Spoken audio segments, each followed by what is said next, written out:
எதையாவது ஒரு பொருளை வாங்கணுன்ற முடிவு பண்ணிட்டோன்னு சொன்னால் அந்த பொருளுடைய தரத்தை பார்ப்போம். மண்ணாக இருக்கட்டும் பொண்ணாக இருக்கட்டும் தரம் தெரியாமல் நாங்கள் அதை கை வைக்க போகிறதில்லை. அதே மாதிரி தான் எங்கள் பிள்ளைகளுடைய கல்வி, பிள்ளைகள் போகக்கூடிய ஸ்கூல் தரத்தில் உயர்ந்ததாக இருக்கணும் அப்படின்றது தான் எல்லா தாய் தந்தையரும் நினைக்கக்கூடியது.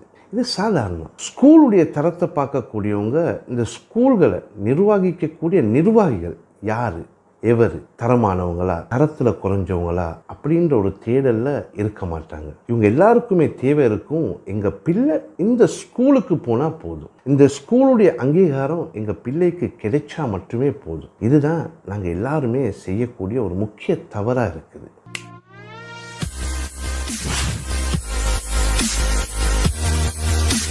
இலங்கைக்குள்ள பல சர்வதேச பாடசாலைகள் இன்னைக்கு வெவ்வேறு பெயர்களில் இயங்கி வருவது. இந்த எல்லாருக்குள்ளேயுமே ஒரு தரமான கல்வியை பெற்றுத்தரணுன்ற எண்ணம் இருக்கலாம். அதே மாதிரி சிலர் தூய்மையான எண்ணத்தோட இந்த நிர்வாகங்களை நிர்வகித்து கொண்டு போகலாம். இன்னும் சிலர் பணம் மட்டுமே குறிக்கோள் அப்படின்ற இடத்துல இருந்து வரலாம். இப்போ நான் பேச போகிறது இல்மா இன்டர்நேஷ்னல் கேர்ள்ஸ் ஸ்கூலை பற்றி. சுமார் 3400 பிள்ளைகள் கல்வி கற்று வரக்கூடிய ஒரு பெரிய ஸ்தாபனம், தேசிய அளவில் பேசப்படுறது. இந்த ஸ்கூலை ஆரம்பித்தவங்க தூய்மையான எண்ணத்தோடு எங்களுடைய பெண்களுக்கு தரமான ஒரு கல்வி கிடைக்கணும். ஆனால் இன்னைக்கு கயவர்களின் பிடியில் சிக்கி அது தவியாக தவிச்சு வருவது. இவங்களுக்கு பணம் மட்டுமே தான் முக்கிய குறிக்கோளாக இருந்து வருவது.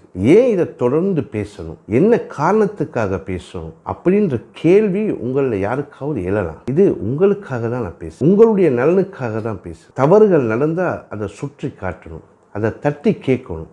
அப்படி தட்டி கேட்காம விட்டுட்டா தவறுகள் தொடர்ந்து பேரழிவை நோக்கி போகுன்றது தான் என்னுடைய பார்வை. இந்த ஸ்கூல் நிர்வாகம் பணத்தை மட்டுமே குறிக்கோளாக கொண்டு இந்த இக்கட்டான சூழலில் கூட மக்களுடைய நிலை தெரியாமல் பிள்ளைகளின் வாழ்க்கையை கேள்விக்குறியாக மாற்றிட்டாங்க. சுமார் 35க்கு மேற்பட்ட பிள்ளைகள் ஆன்லைன் கிளாஸஸில் விரட்டி அடிக்கப்பட்டுள்ளாங்க. அது எவ்வளோ பெரிய ஒரு அநியாயம். சக மாணவர்களுக்கு முன்னாடி கேவலப்படுறது. அந்த பிள்ளைகள் எந்த மாதிரி மனநிலையில் இருக்கலாம். இன்னைக்கு அந்த பிள்ளைகளுக்கு ஃபீஸ் கட்ட பலர் முன் வந்திருக்கிறாங்க.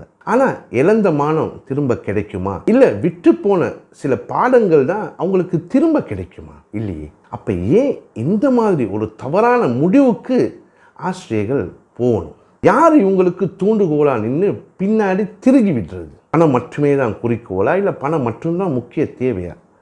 6 பிள்ளைகள் ஃபீஸ் கிட்ட முடியாமல் போன ஒரே காரணத்துக்காக ஸ்கூல் நிர்வாகம் அவங்கள விரட்டி அடிச்சிருக்கிறாங்க.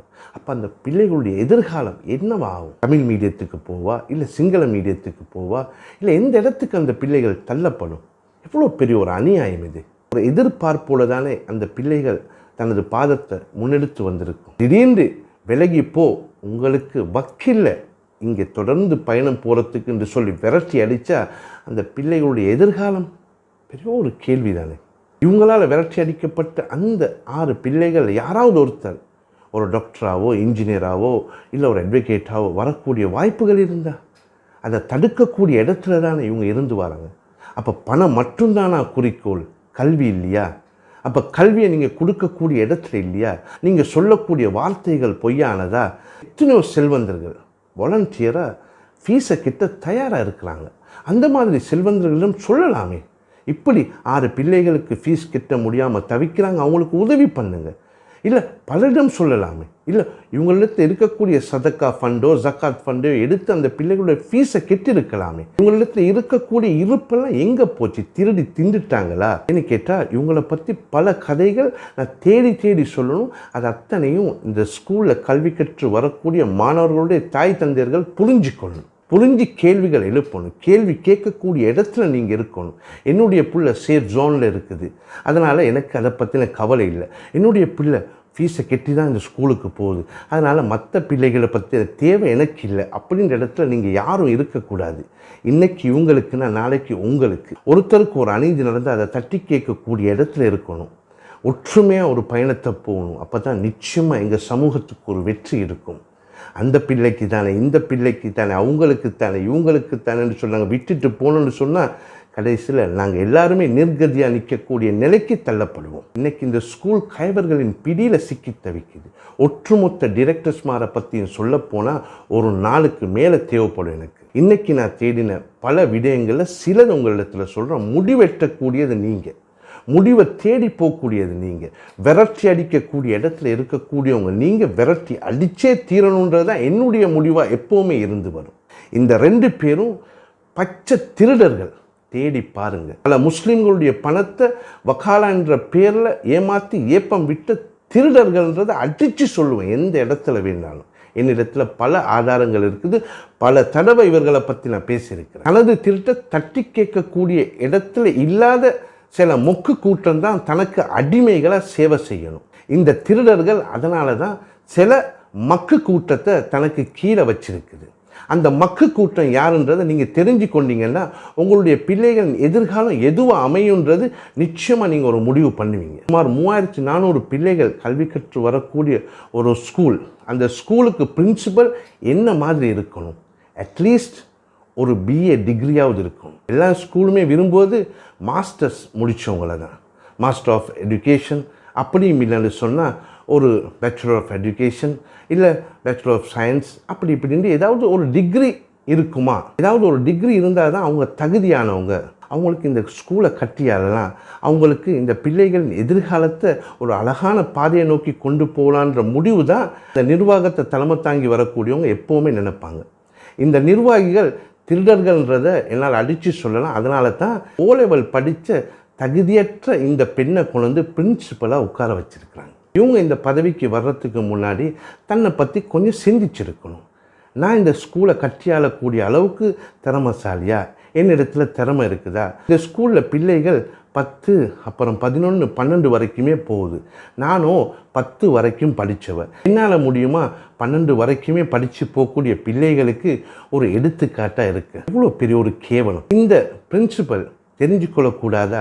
நான் இந்த பயணத்துக்கு தகுதி இல்லை, நான் ஒரு பிரைமரி ஸ்கூலுக்கு டீச்சராக இருக்கவே தகுதியற்றவர், என்னால் இந்த பெரிய ஒரு கட்டமைப்பை கட்டியாள முடியாது, நான் ஜால்ராடிக்க வேணும்டா இந்த திருடர்களுக்கு பின்னாடி இருந்து வரலாம். இந்த மாதிரி ஒருத்தரை வீட்டிலேருந்து அனுப்புறதுக்கு முன்னாடி அந்த வீட்டாட்கள் கொஞ்சம் யோசிச்சிருக்கணும்.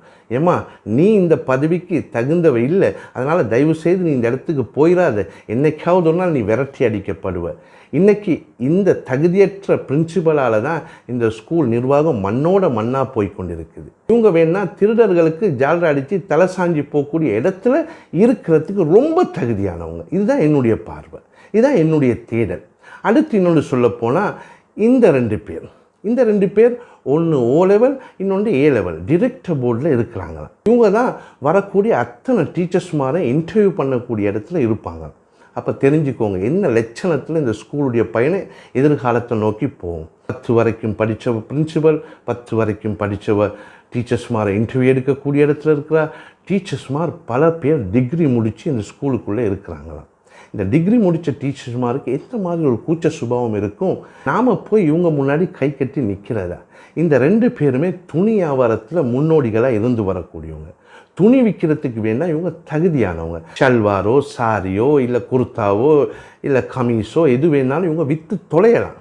இவங்க அதை விட்டுட்டு ஸ்கூல் நிர்வாகத்துக்குள்ளே வந்து பல பிள்ளைகளின் எதிர்காலத்தை கேள்விக்குரிய ஆக்க நினைப்பது எவ்வளோ பெரிய ஒரு தவறு.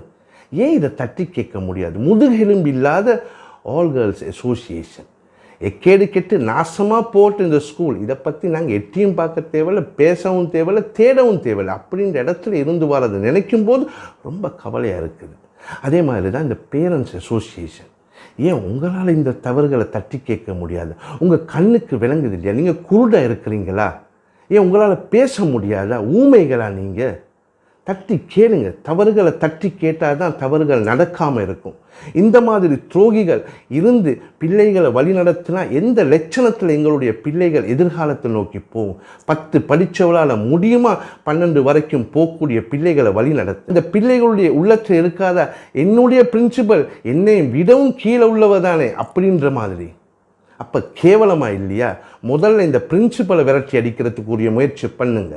அதே மாதிரி டிரெக்டர் போர்டில் இருக்கக்கூடிய இந்த மிர்சானாவையும் ஃபர்சானாவையும் தூக்கி வெளியில் போடுங்க. உங்களுடைய சொந்த பந்தங்கள் தெரிஞ்சுக்கொள்ளணும். இந்த மாதிரி அறிவு கெட்ட கூட்டங்களை இந்த ஸ்கூல் நிர்வாகத்துக்குள்ளே அனுப்பிட்டோன்னு சொன்னால் எதிர்காலங்கள், எங்களுடைய பிள்ளைகள் எதிர்காலங்கள் கேள்விக்குறியாக மாறுமே. எங்களுடைய பிள்ளைகள் எதிர்காலம் எதை நோக்கி போகலாம்? அவங்க டாக்டர் ஆகலாம், இன்ஜினியர் ஆகலாம், லாயர் ஆகலாம், இல்லை பைலட் கூட ஆகலாம். பல எதிர்பார்ப்போடு எங்களுடைய பிள்ளைகள் இருக்கலாம். அந்த பிள்ளைகள் எதிர்காலத்தை மடக்கக்கூடிய இடத்துல இந்த மாதிரி தருதலைகள் நின்று வரதை நினைக்கும் போது ரொம்ப கவலையாக இருக்குது. இதை தட்டி கேட்க முடியாத இடத்துல இருக்கக்கூடிய தாய் தந்தையர் தெரிஞ்சுக்கொள்ள வேண்டியதான், இந்த ஸ்கூலில் இந்த பிரின்சிபல் இந்த மாதிரி டிரெக்டர் மாதிரி இருந்தால் உங்களுடைய பிள்ளைகளுக்கு கிடைக்கக்கூடிய அங்கீகாரம். மாப்பிள்ளை தேடுறதுக்கு என் பிள்ளை ஹில்மாவில் படித்தா, அவள் 8 வரைக்கும் படித்தா, 10 வரைக்கும் படித்தான்னு சொல்லி பெருமை பீத்தலாம். இதை தவிர வேறு ஒன்றுமே உங்களால் சாதிக்க முடியாமல் போயிடும். அதனால் தயவு செய்து இந்த தருதலைகளை விரட்டக்கூடிய இடத்துல இருங்க, விரட்டி அடிக்கக்கூடிய இடத்துல இருங்க. பல பிள்ளைகள் எதிர்காலத்தை வீணாக்கி கேவலப்படுத்தி நடு வீதியில் கொண்டு நிறுத்தின இந்த தருதலைகள் விரட்டி அடிக்கப்படும். விரட்டி அடிக்கும் வரைக்குமே இந்த ஸ்கூலில் நடந்து வரக்கூடிய அத்தனை அநீதிகளும் வெளிச்சம் காட்டப்படும். மக்களிடத்தில் இது அத்தனையும் முன்வைப்பேன். மக்களுடைய முடிவு நிச்சயமாக ஒரு நாள் பெரியோரு மாற்றம் வரும். அந்த மாற்றத்துக்காக எதிர்பார்த்திருப்போம். அல்லாஹ் யாப்பேரை நேர்வழிப்படுத்தணும். அஸ்ஸலாமு அலைக்கும் வரஹ்மத்துல்லாஹி வபரகாத்துஹு.